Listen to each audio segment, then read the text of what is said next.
বিজেপির গুন্ডা বাহিনী ও জমি মাফিয়ারা শান্ত খাতড়াকে অশান্ত করার চেষ্টা করছে। অভিযোগ তুলে বিক্ষোভ মিছিল ও সমাবেশ তৃণমূলের। রবিবার বিকেলে স্থানীয় বিধায়ক তথা রাজ্যের মন্ত্রী জ্যোৎস্না মান্ডির নেতৃত্বে খাতড়া পাম্প মোড় থেকে দাসের মোড় পর্যন্ত মিছিলে পথ হাঁটেন তৃণমূল নেতাকর্মীরা। পরে দাসের মোড়ে বিক্ষোভ সমাবেশে বক্তব্য রাখেন মন্ত্রী সহ উপস্থিত অন্যান্যরা। মিছিলকে কেন্দ্র করে যে কোনো ধরনের অপ্রীতিকর পরিস্থিতি এড়াতে প্রশাসনের তরফে বিশাল পুলিশ বাহিনী মোতায়েন করা হয়েছিল।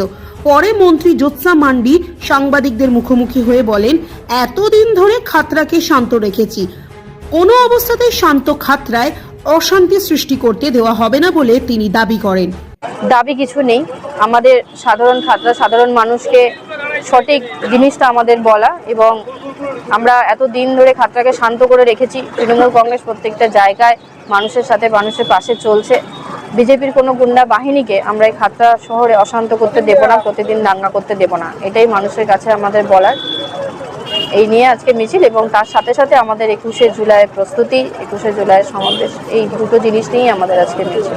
কিন্তু গতকাল থেকে বিজেপি বারবার বলছে না, সেটা বিজেপিরা তো থাকছিল না সেখানে। হ্যাঁ, বিজেপি করে।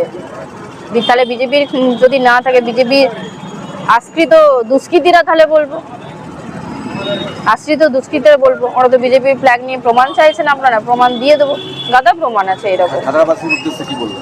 খাতড়াবাসীর উদ্দেশ্যে এটাই বলবো যে যেভাবে তৃণমূল কংগ্রেস আপনাদেরকে পাশে থেকেছে, আপনাদের পাশে খাতড়াকে সুন্দরভাবে রেখেছে, এবং আগামী দিনে অনারেবল সিএম মমতা ব্যানার্জি যেভাবে মানুষকে পরিষেবা দিয়ে চলেছে, আগামী দিনেও আপনাদের পাশে থাকবেন।